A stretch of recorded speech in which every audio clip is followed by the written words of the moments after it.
అతిపెద్ద జాతీయ పార్టీ, పైగా 3 టర్ములుగా అధికారంలో కొనసాగుతున్న పార్టీ.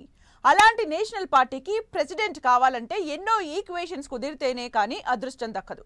అయితే ఈసారి పార్టీ నేషనల్ బాస్ గా మహిళకు అవకాశం ఇవ్వాలనుకుంటున్నారట. ఎక్స్పెషల్ గా సౌత్ లీడర్ల పేర్లను పరిశీలిస్తున్నారట. దాంతో అధ్యక్ష రేసులో 3 దక్షిణాది మహిళలే ఉన్నారని టాక్. అందులోనూ వారందరూ ఏపీతో సంబంధాలున్న వారే. కమలం పార్టీ జాతీయ అధ్యక్షురాలు అయ్యేదెవరు? రేసులో ఉన్న ఆడపడుచులెవరు?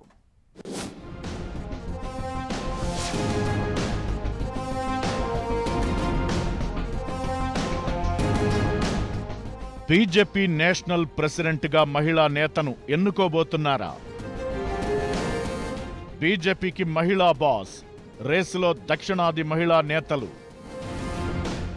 ప్రచారంలో నిర్మల, పురంధేశ్వరి, వనతి శ్రీనివాసన్ పేర్లు. మహిళకు అధ్యక్ష పదవి ఇవ్వాలని ఆర్ఎస్ఎస్ ప్రతిపాదించిందా? రాష్ట్ర అధ్యక్షుల ఎంపిక పూర్తయింది. ఇక జాతీయ అధ్యక్ష ఎలక్షన్ మాత్రమే మిగిలి ఉంది.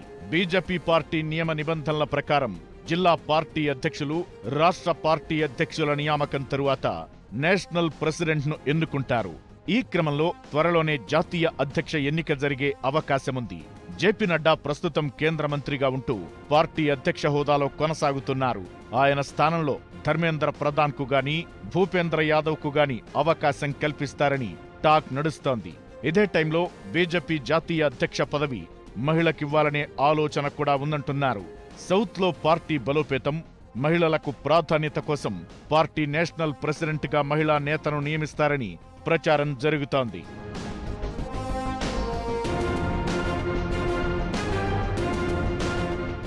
ఈ క్రమంలో బీజేపీ అధ్యక్ష రేసులో కేంద్ర ఆర్థిక మంత్రి నిర్మలా సీతారామన్, ఏపీ బీజేపీ మాజీ అధ్యక్షురాలు దగ్గుబాటి పురంధేశ్వరి, బీజేపీ మహిళా మోర్చా జాతీయ అధ్యక్షురాలు వనతి శ్రీనివాసన్ పేర్లు ప్రముఖంగా వినిపిస్తున్నాయి. ఈ 3 దక్షిణాదికి చెందినవారే. ఇందులో 2 ఏపీతో సంబంధాలున్నవారు.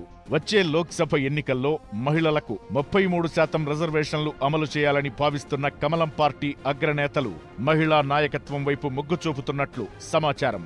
అయితే అధ్యక్ష రేసులో కేంద్ర మంత్రి నిర్మలా సీతారామన్ ముందున్నారంటున్నారు. ఈ మధ్య ఆమె పార్టీ హెడ్ ఆఫీస్లో ప్రస్తుత బీజేపీ అధ్యక్షుడు నడ్డా, పార్టీ జాతీయ ప్రధాన కార్యదర్శి బిఎల్ సంతోష్తో ఆమె భేటీ అయ్యారు. తెలుగింటి కోడలైన నిర్మల బీజేపీ మహిళా వాయిస్ గా ఉన్నారు. 11 ఏళ్లు కేంద్ర మంత్రిగా పనిచేసిన అనుభవం, 2019 నుంచి ఆర్థిక శాఖను చూస్తుండడం, నాయకత్వ సామర్థ్యం దృష్ట్యా నిర్మలకు ఎక్కువ అవకాశాలు ఉన్నాయని, దక్షిణాదిలో పార్టీ బలోపేతానికి ఇదే మంచి మార్గమని భావిస్తున్నారట. తమిళనాడుకు చెందిన నిర్మల వచ్చే ఏడాది జరిగే ఆ రాష్ట్ర ఎన్నికల్లో పార్టీని ముందుండి నడిపించే ఛాన్స్ ఉందని అంటున్నారు. ఆర్ఎస్ఎస్ కు సంపూర్ణ మద్దతు ఉండటం ఆమెకు ప్లస్ పాయింట్ అని టాక్.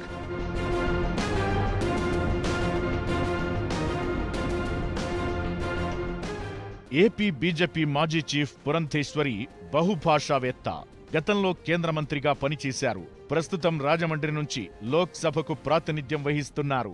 ఎన్టీఆర్ కూతురుగానే కాక రాజకీయాల్లో ప్రత్యేక గుర్తింపు తెచ్చుకున్నారు. ఆపరేషన్ సింధూర్పై వివరించడానికి ఇటీవల కేంద్ర ప్రభుత్వం విదేశాలకు పంపిన అఖిలపక్ష ప్రతినిధి బృందంలో ఆమె ఉన్నారు. మరో మహిళా నేత వనతి శ్రీనివాసన్ 1993లో బీజేపీలో చేరినప్పటి నుంచి కీలకంగా పనిచేస్తున్నారు. వనతి శ్రీనివాసన్ తమిళనాడుకు చెందిన న్యాయవాది. కోయంబత్తూర్ దక్షిణ ఎమ్మెల్యే, విశ్వనటుడు కమల్ హాసన్ పై గెలిచారు. గతంలో తమిళనాడు బీజేపీ రాష్ట్ర శాఖ కార్యదర్శిగా, ప్రధాన కార్యదర్శిగా, ఉపాధ్యక్షురాలిగా పనిచేశారు. 2020లో బీజేపీ మహిళా మోర్చా జాతీయ అధ్యక్షురాలిగా ఎంపికయ్యారు. 2022లో పార్టీ సెంట్రల్ ఎలక్షన్ కమిటీ సభ్యురాలిగా నియమితులయ్యారు. ఈ పదవికి ఎంపికైన తొలి తమిళ మహిళ ఆమె. పక్కా తమిళ వ్యక్తి అయినందున వనతిని పార్టీ చీఫ్ గా చేస్తే అసెంబ్లీ ఎన్నికల్లో మేలు చేస్తుందని బీజేపీ ఆలోచించొచ్చు. 5 ఏళ్ల కిందటే మహిళా మోర్చా జాతీయ అధ్యక్షురాలు కావడం, 3 ఏళ్ల నుంచి కేంద్ర ఎన్నికల కమిటీలో ఉండటం వనతికి ప్లస్ పాయింట్స్.